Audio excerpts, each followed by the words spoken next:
When I give a presentation, lots of people ask about password managers. So today I'm going to take you through a little video about password strength and how to use a password manager. So first, what I'm going to do is show you a group of words that you might think of as a complicated password. So I'm going to go ahead and copy that. Notice that these characters are all lowercase and there are a few numbers in here. So when I paste this in here, it says it's going to take about 1 day to crack it. So you might think that's secure, but it's really not secure. So now let me erase that and go back, and I'm going to add in case changes. Okay, so notice the H here is lowercase and here is uppercase. So now it's 8 months. Okay, so that's a little better. And now let's add in a special character. And now it's 400 years.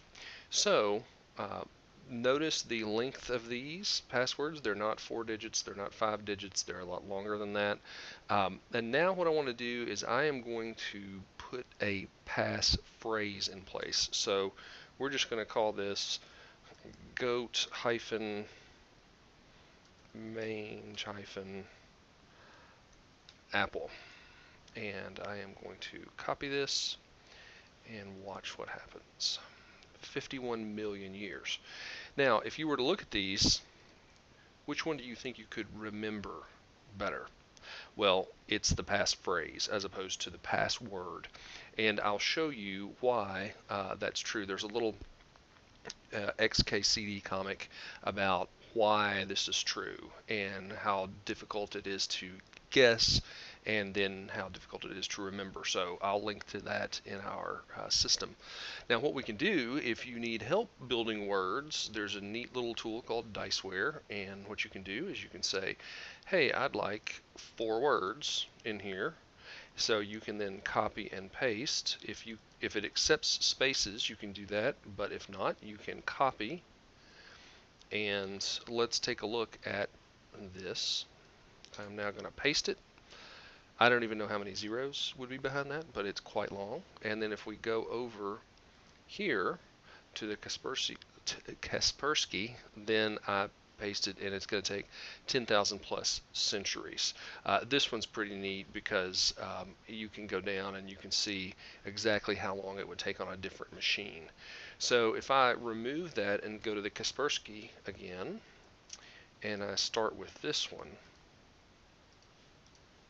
and I paste it in here, it's going to take about 4 years. They've got some neat little facts down here and about how long it would take to do it. So this botnet, for example, it would only take about 2 hours, and a MacBook Pro from 2012, it would take about 4 years.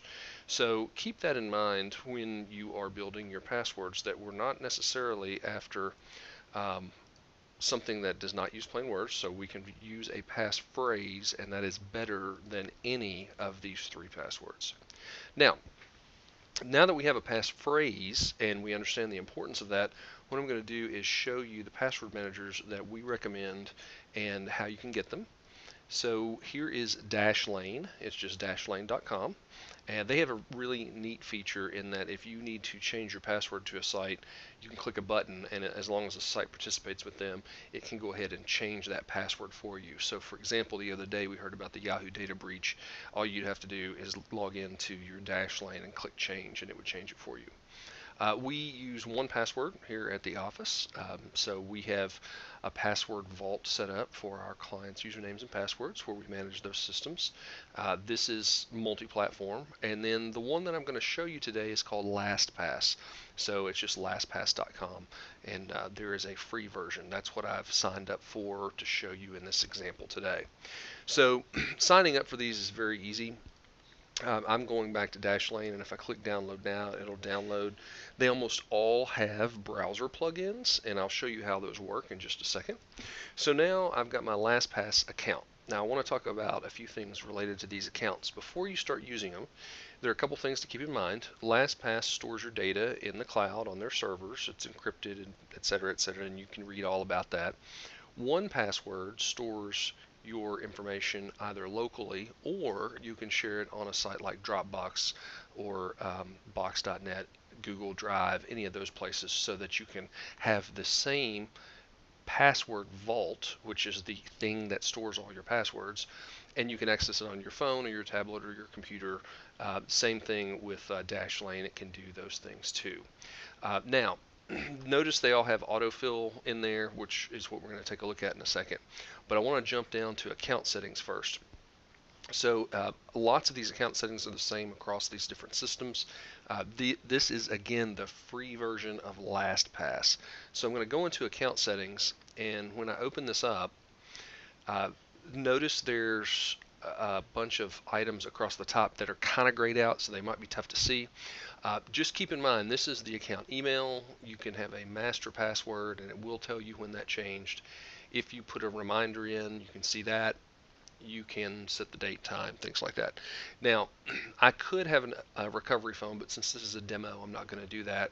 We're going to take a look at a couple other options in here. So multi-factor.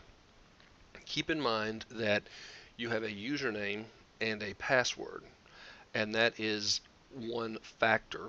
And then you have a multi-factor, sometimes called two-factor authentication, and you can have a username, a password, and then a code that will go away after 30 seconds. So it'll only be valid for 30 seconds. You can use that, and I highly recommend it, especially with your password manager, because one of the big complaints about a password manager is, oh, what if someone gets my master password? Well, if someone gets your master password, they could get to your other passwords, but with multi-factor authentication, that's not as true. So what happens there is they'd have to not only have your username or your master password, but they'd also have to have the ability to get that code. So long story short, make sure you turn multi-factor authentication on. Once you log in with different devices, you can trust it, and notice it says they automatically expire after 30 days. So then you retrust them. So you can see that list here. Any mobile devices that might be using LastPass, that will be here. Never URLs. So if you don't want LastPass to take any action when you visit the URL, you can add those. Equivalent domains, notice that there are equivalent domains. So if you happen to go to one domain and then they happen to change their name, you can add multiple ones, and you can see here Apple and iCloud, for example. And then finally, URL rules. So what do we want to do with some of these things? There may be special URL rules. Most of you will never have to touch that though. Now, there are some items in the advanced settings that you may be interested in. So it will reprompt you for this master password before you do any of the following. So you may want to check those. If you want to be really secure, go ahead and check all of them. There's a security email. You can only allow login from selected countries, etc., etc. This is interesting to me, a website auto log off, so it can log you off of websites after a certain amount of time. And then if you want to destroy any of your sessions, you can, and remove any duplicates. It can help you do that as well. So keep those in mind when you're using it. And so now what we're going to do, I'm going to show you an example of how you add a username and password to the system, and then how it will show up automatically when I want to log in. So I've chosen Hootsuite, which is a social media management tool, as an example. LastPass is installed as a plugin to this browser, and currently I'm using Safari, but you can have plugins for LastPass on Chrome and Firefox and different browsers. And then you're going to see this little box. This box will now start to appear on every username and password field on different websites. So what happens if I click it? Well, once I click it, I can save credentials, generate a new password, or fill a form. Now, I'm not going to do that right now because I've already got a username and password, but that's one level of the browser integration. So what I'm going to do is I'm going to copy from another screen and paste the username and password here. So I'm going to copy and paste this.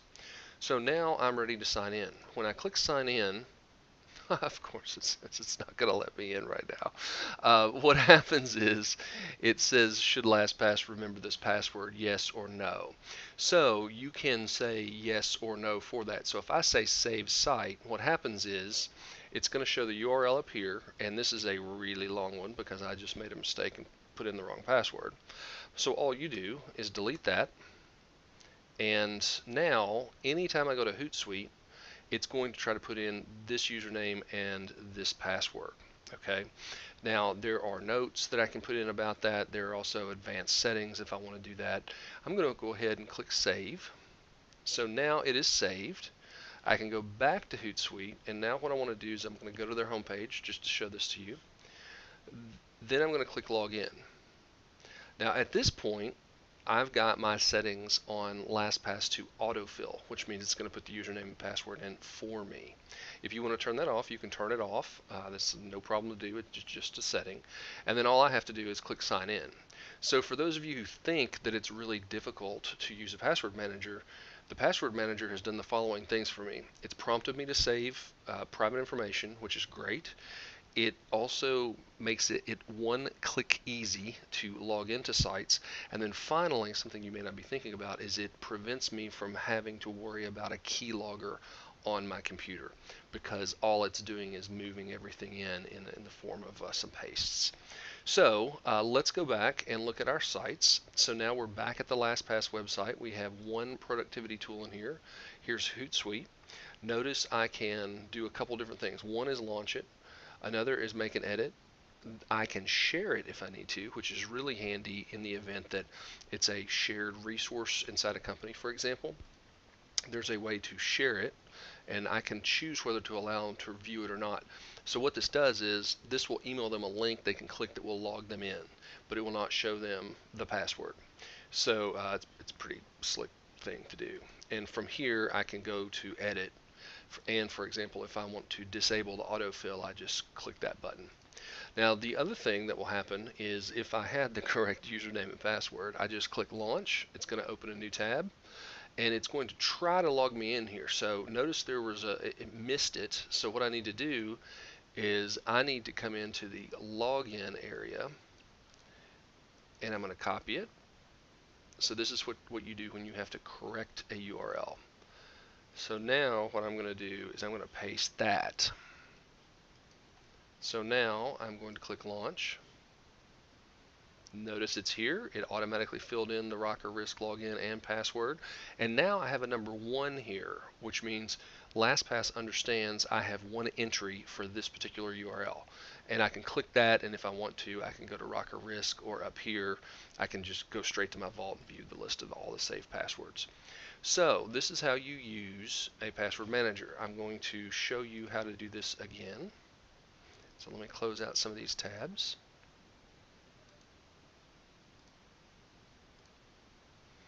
Okay, so here we are at Hootsuite. So what I want to do is I'm going to pretend like I very first have arrived on this site. I know that I have my Hootsuite username and password stored in LastPass, and I click login. When I click login, it's going to autofill for me, and if I have that turned off, all I need to do is click this, and it will fill it in for me. And then I just sign in. Now, you know, because of this video, it's a fake account, so it's going to fail, which is no problem. But what I want to emphasize is that it does all of this for you. Now, if I happen to be in my LastPass system, so if I go to it, what I can do, let me go to LastPass, and I'm here. I'm going to click login.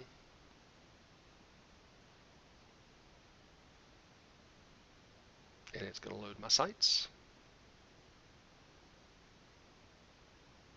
Alright, so it's prompting me because it wants to make sure that I am doing something in a secure manner. So I'm going to paste this. Notice this little keyboard, by the way. If you don't want to type your password in, you can click this button and use their virtual keyboard to put it in. Pretty slick. So I don't need to do that because I am going to paste this. Oh, well, maybe I'm not.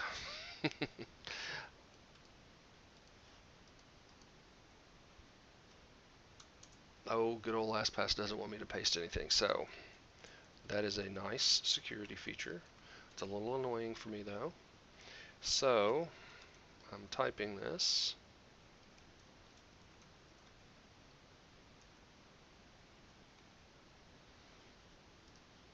Log in.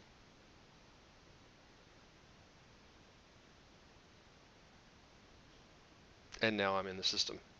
So I can, again, click launch from here and do that. Now the other things that are in these password managers, you can keep secure notes, so Wi-Fi password, membership IDs, anything like that. You just click this link and you can name it, put it in a folder if you want, add attachments. Here are other advanced settings if people want to reach that, and you can see bank account, etc., etc. You can save secure notes. You can also have different identities. For example, I have one for work and one for home. So if I do the form fill, what it's going to do is it's going to ask me what do I want to name it, so I could say personal, and then I can start filling things in. Then when I reach a form on the web, I can choose to fill it in from the information that's right here. Really, really big time saver. Now, one thing that LastPass offers, which is really nice, is free credit monitoring. Credit monitoring, in my opinion, is not a great thing because it's all reactive. However, if somebody's going to offer it to you for free, why not take them up on it? So that's what this form fill option is all about. Then we have a sharing area, so we can share passwords and notes to friends and family. Other people can share it to you. And then down here we have what's really neat. It's going to open a new window, and this is the security challenge.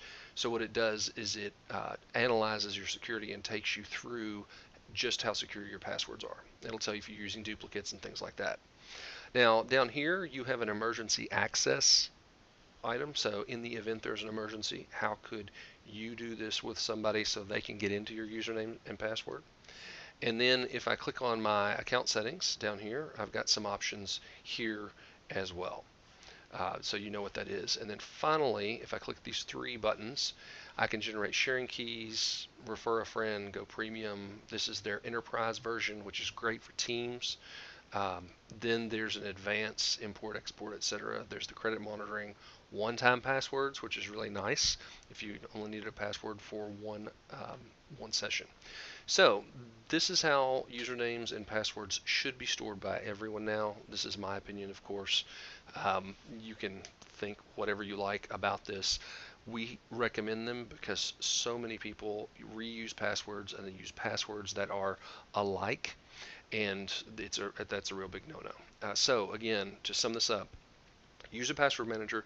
Many of them have a free option. The paid option, in my opinion, generally worth it. And then you can start using it on your phone, tablet, laptop, desktop, whatever it may be. If you've got any questions, just comment and send me an email, bill@rockerrisk.com. Thanks.